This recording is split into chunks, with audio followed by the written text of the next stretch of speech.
So I don't know if you guys saw out there, but we had a boating accident.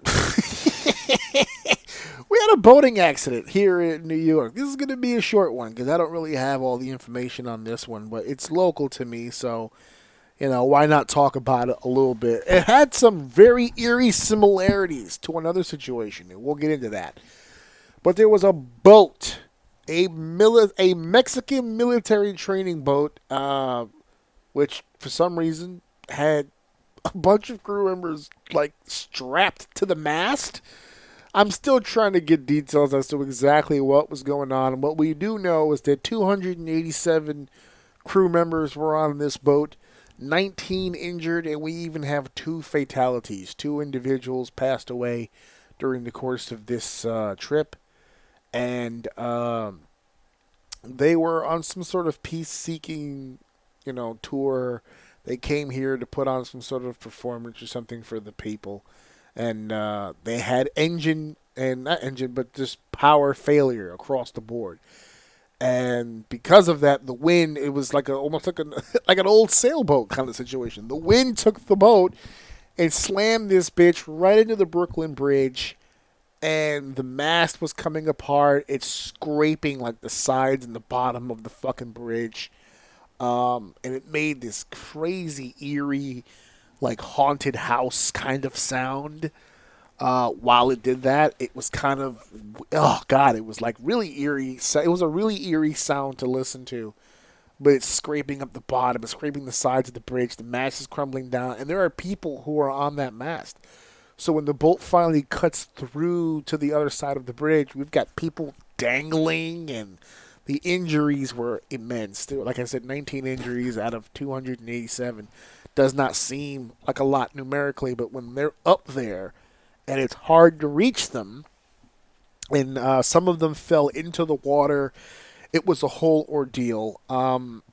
Locally here, believe it or not, the news didn't really pick up a lot of it. The internet, it was all over the internet. You can go to all the news websites and the news YouTube channels and see what was going on. But as far as it being on the actual news, it got a little bit of play for sure, but it wasn't really made out to be this big, tremendous deal.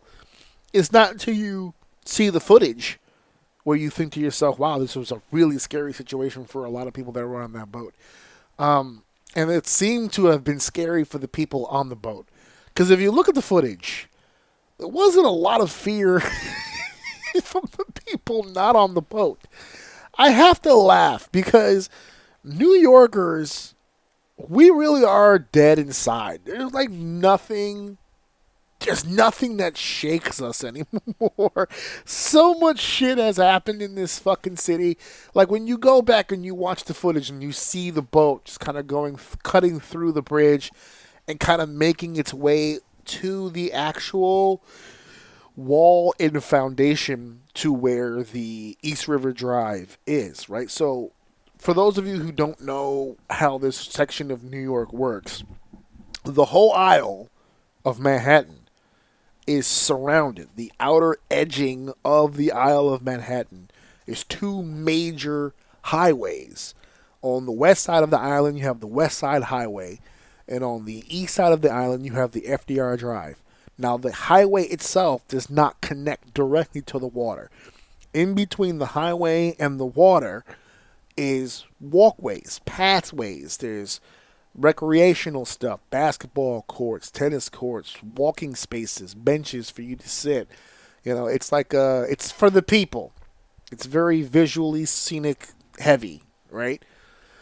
So there are people standing literally by the railing, by the water. When this boat drifts, it's moving towards the people.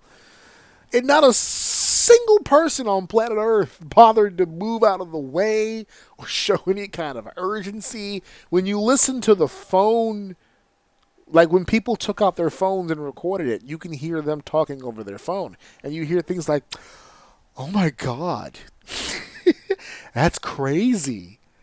Oh my God. No panic, no urgency, no let me get the fuck out of here before this boat hits this fucking area that I'm in and the mast falls over and crushes me on my head. Nothing. No one's moving. No one gives a shit. We have learned nothing. We have learned nothing from our emergency instincts here in New York are practically nil and dead. we don't succumb to any of the bullshit at all anymore. We don't. And it fucking shows. Because that boat was coming at people and nobody fucking moved at all. And then the engines and power and everything came back on. And that's what I was saying before, that it reminded me of another situation. I'm referring, of course, to the Baltimore situation with their boat that hit the bridge in Baltimore.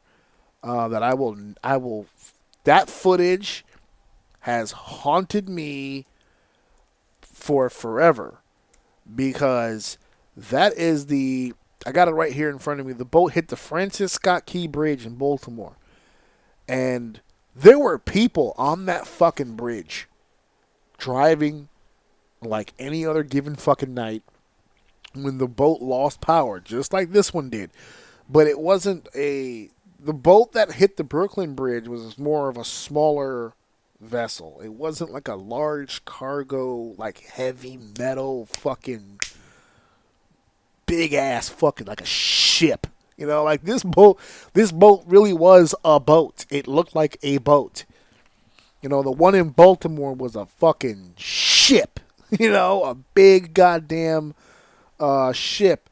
And the boat and we talked about it on the show when it happened, but the Francis Scott Key Bridge took a massive hit when the boat lost power and drifted into the column that was holding it up and fucking smashed right into it, and the bridge collapsed with fucking cars and everything on it. Fucking scary, brutal shit.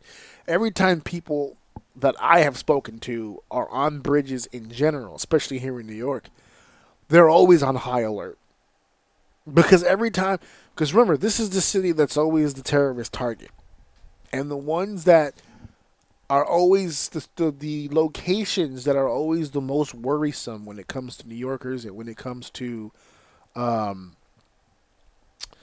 the idea that a terrorist attack could happen again here in New York, it's usually the bridges, the tunnels, or the subway. Those are usually the areas where people get the most nervous that something random as fuck could really happen to us. So we're already nervous when we're on bridges. I know that I am. I know that my family tends to be. I know a lot of people in this city who get a little nerve-wracked, especially when they are in the tunnels. The tunnels, that fucking Sylvester Stallone movie fucked me up, because it's like, I don't want to be stuck in there like that. Like, I have real issues when it comes to being in the tunnel, and we have multiple tunnels. You know, we have there it is. I got it in front of me. Daylight. Jesus, that movie fucked me up. Because I was just like, I don't want to be stuck in the Holland Tunnel or the Lincoln Tunnel or the Battery Park Tunnel or the Midtown Tunnel or whatever the fuck. I don't want to be stuck in any of those fucking tunnels, because nothing good's gonna happen from any of that shit. So I take it in stride. I don't want to do any of that fucking shit at all. No thanks. No bueno. I'm fucking good. But sometimes you don't have a choice. Like for me, I refuse, because I live on a section of Brooklyn that gets to Manhattan a lot easier when I take the tunnel into Manhattan. The bridges used to be helpful for me where I used to live before, but now they're kind of out of the way, and the traffic is tremendously more worse on bridges than it is tunnels. Because the tunnels here in New York, you have to pay for. The bridges, well, I can't say that anymore. Congestion pricing, you pay for everything now. You have to pay for the bridges now, too. But before, the bridges were free, so that's the way that everybody went, because that was free.